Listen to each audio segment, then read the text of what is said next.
François Hollande au Qatar pour un important contrat militaire. Le président français a assisté à la signature de la vente de 24 avions de combat Rafale à l'Émirat.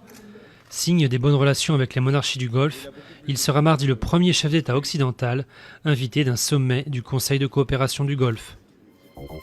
Il sèche son conseil de discipline. Jean-Marie Le Pen a refusé d'assister au bureau exécutif du Front National qui était convoqué lundi après-midi pour d'éventuelles sanctions après ses multiples propos polémiques. Il a exclu tout retrait de la vie politique et il a assuré qu'il continuerait à parler en son nom propre. Un Français djihadiste présumé est jugé à Paris. Arrêté en avril 2013 par les forces spéciales françaises au Mali, Gilles Le Guen comparaît devant le tribunal correctionnel. Âgé aujourd'hui de 60 ans, il avait été mis en examen en mai 2013 pour association de malfaiteurs en relation avec une entreprise terroriste, un délit passible de 10 ans de prison. Les affrontements se poursuivent au Burundi.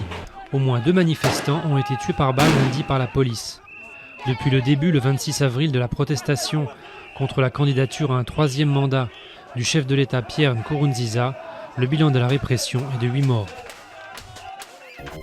La protection des éléphants ne fait pas que des heureux. Au nord du Botswana, des paysans se plaignent que les pachydermes détruisent leurs champs pour manger le maïs. La situation s'est détériorée selon eux depuis que le gouvernement a interdit la chasse en janvier 2014.